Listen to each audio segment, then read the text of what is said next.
खुदा अगर मिल गया कहीं अपनी झोली फैला दूंगा और जन्नत के बदले उससे नया जन्म ही मांगूंगा। यह कथन एक प्रसिद्ध क्रांतिकारी, महान क्रांतिकारी, कवि और शायर अशफाक उल्लाह खान, जो कि इस चित्र में दिख रहे हैं, उनका है।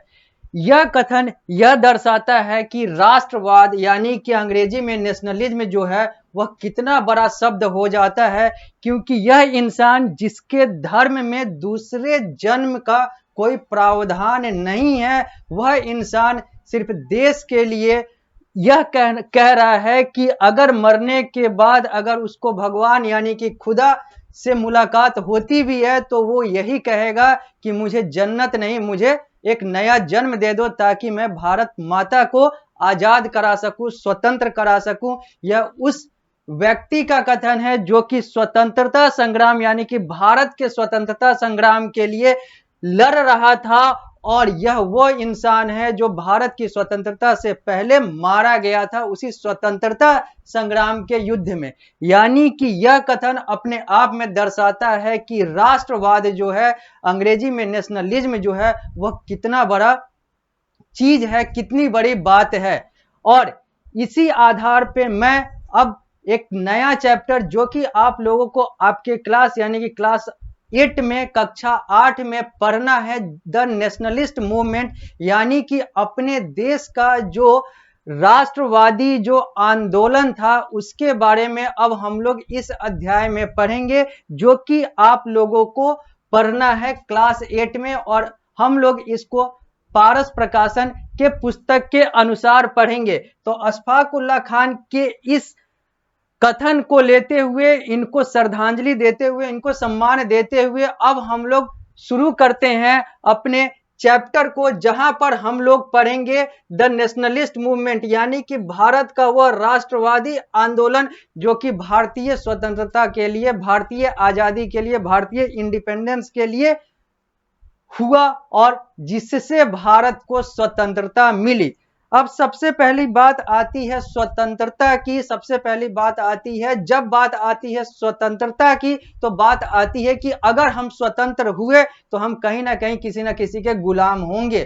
अगर इंडिपेंडेंस किसी को मिलता है तो इसका मतलब है कि वो किसी ना किसी पे डिपेंडेंट होगा, तभी डिपेंडेंस से इंडिपेंडेंस आती है। तो जब बात आती है स्वतंत्रता की, जब बात आती है उसको लेने की, जब बात आती है राष्ट्रवादी आंदोलन की, जब बात आती है द नेशनलिस्ट मूवमेंट की, जो कि आप लोगों को इतिहास के चैप्टर 11 यानी कि पृष्ठ 128 से जो हम लोग पढ़ेंगे पारस प्रकाशन के अनुसार, उसमें हम लोग यह तो देखेंगे कि नेशनलिस्ट मूवमेंट क्या है, यह तो देखेंगे कि भारत को स्वतंत्रता मिली कैसे, लेकिन उससे पहले यह जान जाते हैं कि भारत को आखिर ये स्वतंत्रता की जरूरत क्यों पड़ गई, स्वतंत्रता का मतलब क्या रह गया भारत के लिए। तो भारत जो था वह गुलाम था। भारत, चूंकि अगर हम इतिहास को देखें तो भारत जो है वह कभी बनाया यानी कि स्थापित नहीं किया गया था। भारत जो है यह एक, कहा जाता है, अगर हम पुराण वगैरह में देखें, पौराणिक ग्रंथों में देखें, धार्मिक ग्रंथों में देखें, तो भारत जो है यह देवताओं की भूमि है, यानी कि यह देवताओं के द्वारा बनाया गया भारतवर्ष है, जिसे जम्बू द्वीप भी पहले कहा जाता था, आर्यव्रत भी कहा जाता है, भारतवर्ष भी कहा जाता है, और भी अलग अलग नामों से जाना जाता है। तो भारत जो था यह देवताओं का, भारत जो है यह देवताओं की भूमि है, ऐसा पुराण और अलग अलग धार्मिक ग्रंथों में पढ़ने को, देखने को, सुनने को, समझने को मिलता है।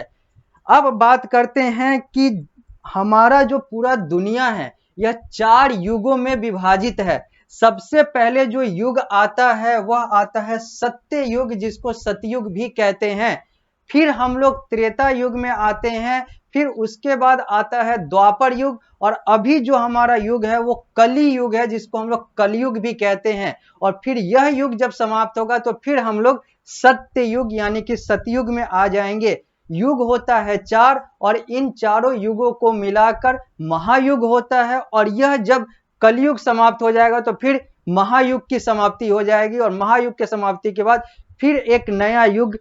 क्या, एक नया महायुग का शुरुआत जो होगा एक नए युग से होगा, उसका नाम जो है वो सत्य युग होगा। तो अभी तक जो बीता हुआ जो हमारा सत्य युग है, यानी कि सतयुग है, यानी कि उसके बाद वाला त्रेता युग है, उसके बाद वाला द्वापर युग है, उसके बाद अभी वाला जो कलयुग है, इसके बारे में एक एक लाइन हम लोग जान लेते हैं, क्योंकि इसको जब पढ़ेंगे वहां पर डिटेल में पढ़ लेंगे। लेकिन यह नेशनलिस्ट मूवमेंट को पढ़ने के लिए, समझने के लिए हम लोग थोड़ा सा इसको एक एक लाइन में समझ लेते हैं कि ये है क्या। तो सत्ययुग जो है, यहां पर होली का कंसेप्ट आता है, होलिका का कंसेप्ट आता है, भक्त प्रहलाद का कंसेप्ट आता है, यहां पर हिरण्यकश्यप जैसे राक्षसों का नाम आता है। ऐसे ऐसे लोगों वाला जो युग था उसका नाम था सतयुग। इसके अलावा भी बहुत सारी चीजें यहां पर हुई, वो हम लोग जब डिटेल में पढ़ना होगा तो पढ़ेंगे। यानी कि होली, प्रहलाद, होलिका, हिरण्यकश्यप, इन सारे वाला जो युग था वो सतयुग था। सतयुग के बाद जब राम की बात आई, रावण की बात आई, सीता लक्ष्मण भरत शत्रुघ्न की बात आई, तो इस युग को त्रेता युग कहा जाता है। त्रेता युग के बाद कृष्ण वाला जो युग आया, कृष्ण और कंस वाला, राधा वाला ये जो युग आया, इस युग को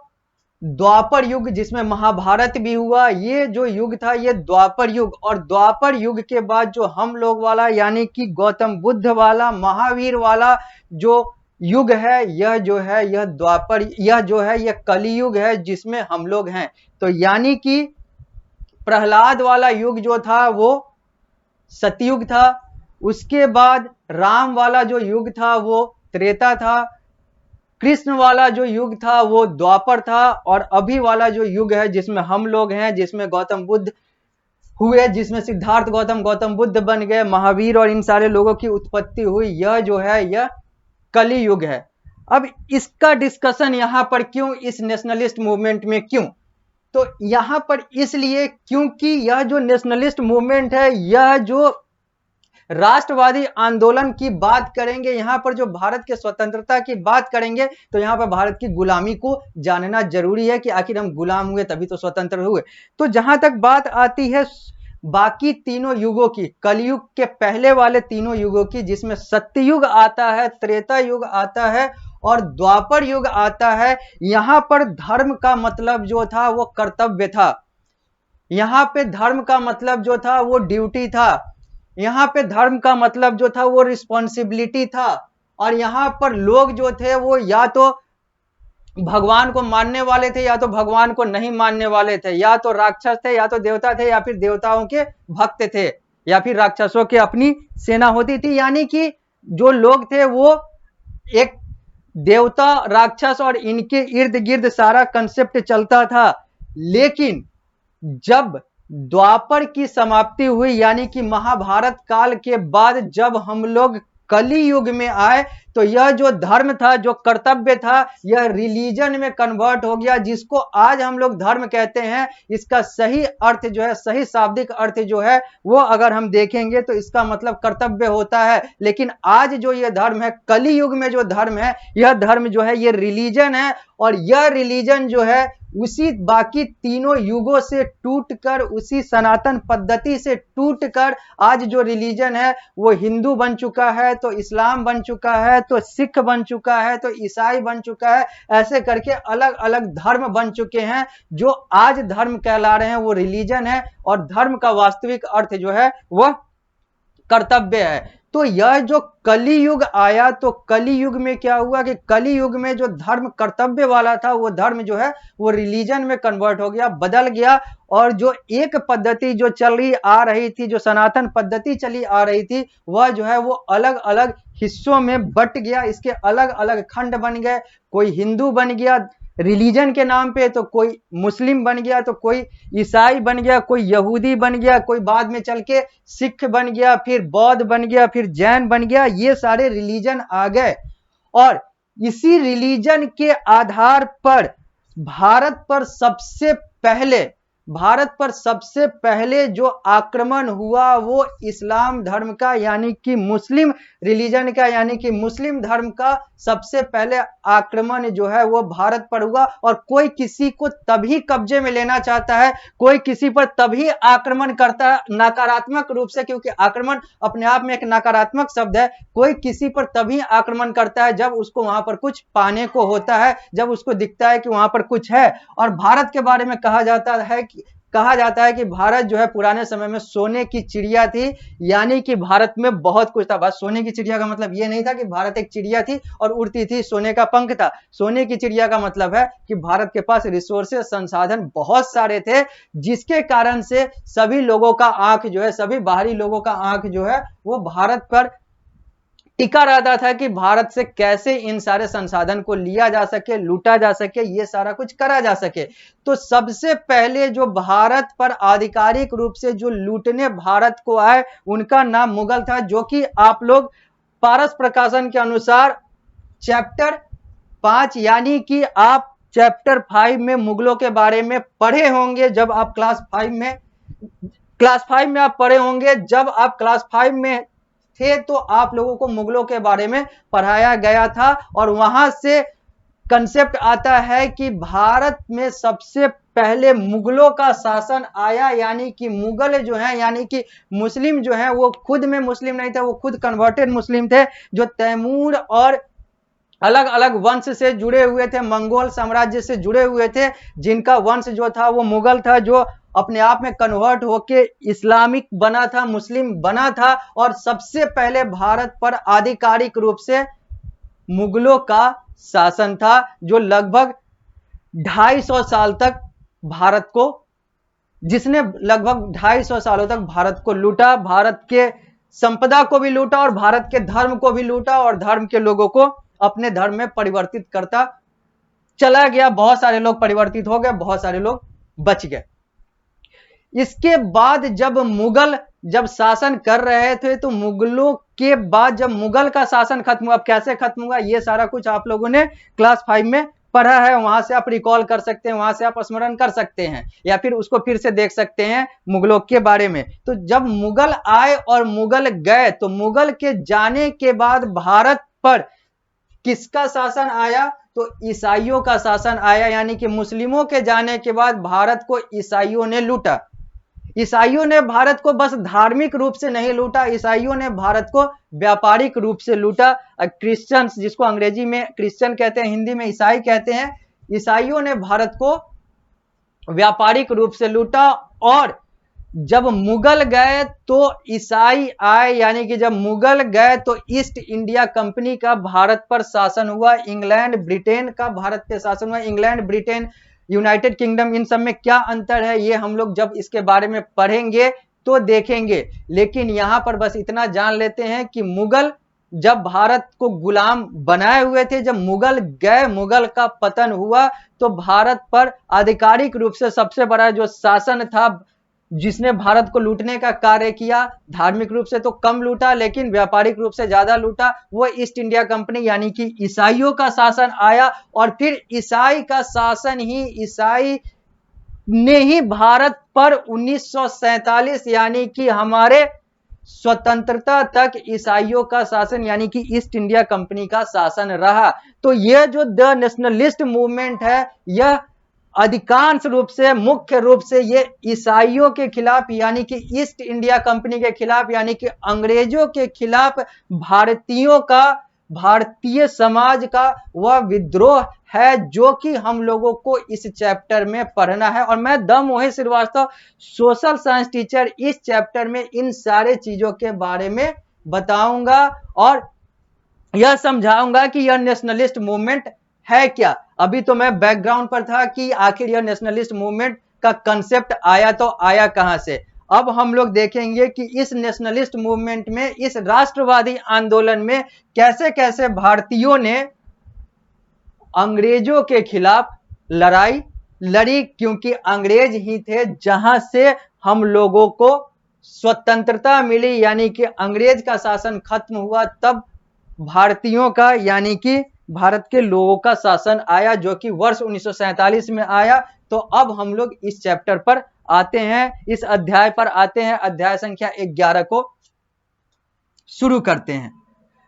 पढ़ते हैं, रीड आउट करते हैं। तो the British army defeated Bengal governor in 1757 and the revolt of 1857 was suppressed brutally by the British. कहा जा रहा है कि जो अंग्रेज सेना थी यानी कि ब्रिटिश आर्मी थी, उसने क्या किया? तो डिफीटेड बंगाल गवर्नर, बंगाल के राज्यपाल, बंगाल के जो शासक थे, बंगाल में जिसका शासन था उसको उसने यानी कि ब्रिटिश आर्मी ने 1757 में हरा दिया। और भारत की जो कही जाती है कि स्वतंत्रता की सबसे बड़ी नींव रखी गई थी, जिस आजादी, जिस लड़ाई से वह जो था वो 1857 में शुरू हुआ था। तो द रिवॉल्ट ऑफ 1857 यानी कि 1857 के विरोध को भी, विद्रोह को भी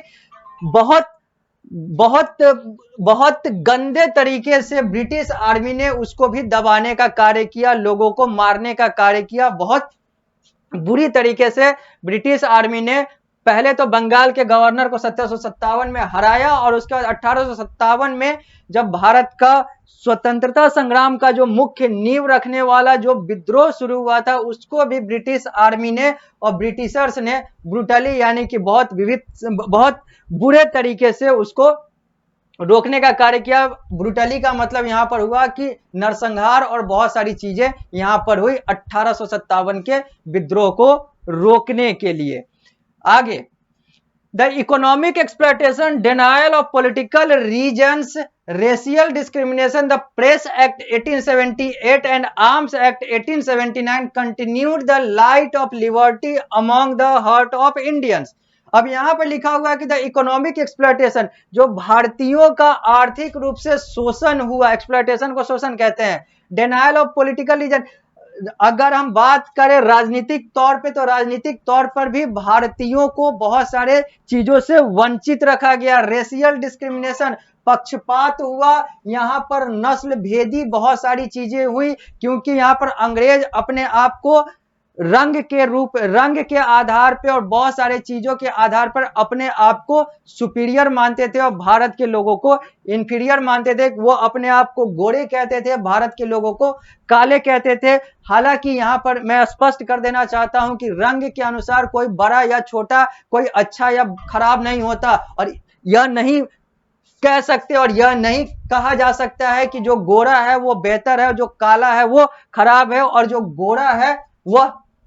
अच्छाई का प्रतीक है और जो काला है वो बुराई का प्रतीक है। हर रंग का अपना सम्मान है, हर रंग का अपना अपना फीचर्स है। तो यह गोरा और काला, इन सारे चीजों में अंग्रेजों ने भारतीयों को बांटा। वो कहे कि हम गोरे हैं और भारतीय जो हैं वो काले हैं। और यहां पर फिर वही बात आती है कि गोरा और काला, यहां पर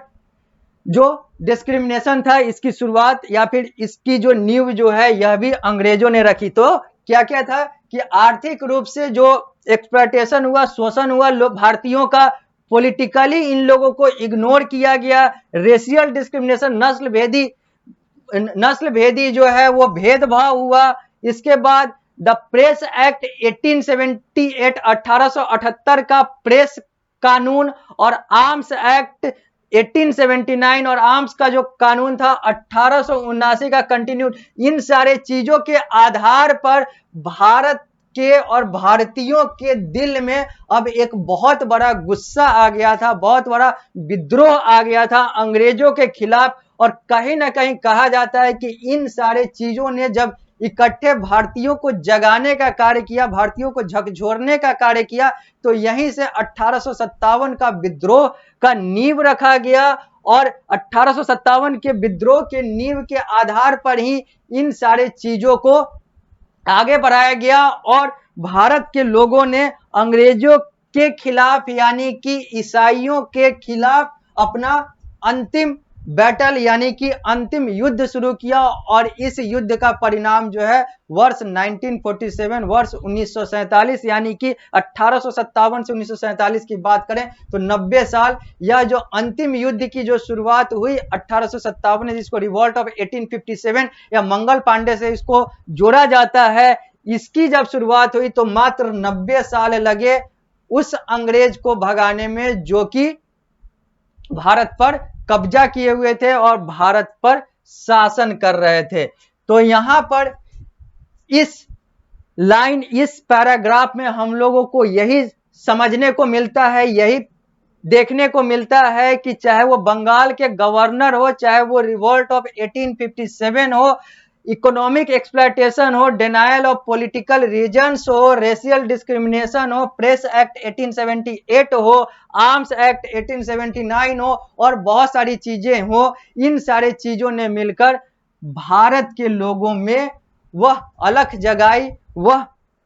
विद्रोह का भाव जगाया और भारतीयों को भारत को स्वतंत्र कराने के लिए अंतिम युद्ध में अपना पूरा जान न्यौछावर करने की प्रेरणा दी। और इसके आधार पे हम भारतीय जो हैं वो वर्ष 1947 में इस अंग्रेज शासन से स्वतंत्र हुए। जब हम लोग अगली कक्षा में आएंगे तो हम लोग आगे की बात करेंगे, वहां पर हम लोग जानेंगे कि गोपाल कृष्ण गोखले कौन थे, सुरेंद्र नाथ बनर्जी कौन थे, फिरोज शाह मेहता कौन थे और अलग अलग लोगों के बारे में जानेंगे, अलग अलग कानून के बारे में जानेंगे। पूना पैक्ट क्या था, तो डॉक्टर भीमराव अंबेडकर कौन थे, तो वीर सावरकर कौन थे, इंडियन नेशनल कांग्रेस का क्या मतलब बनता है, इंडियन नेशनल कांग्रेस क्या था, ऑल इंडिया मुस्लिम लीग क्या था, इन सारे चीजों के बारे में हम लोग जानेंगे जब हम लोग अगली कक्षा में आएंगे। और कुछ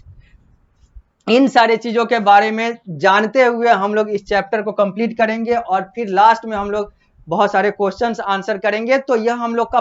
पहला कक्षा था, पहला क्लास था द नेशनलिस्ट मूवमेंट का, जहां पर हम लोगों ने यह जाना कि आखिर यह नेशनलिस्ट मूवमेंट का अर्थ क्या है, इसका नींव कहां से आया और फिर यहां पर 1857 इकोनॉमिक एक्सप्लॉयटेशन, इन सारे चीजों के आधार पर और क्या क्या हुआ। तो इस क्लास में इतना ही, इस कक्षा में इतना ही, फिर अगली कक्षा में इसको आगे कंटिन्यू करेंगे।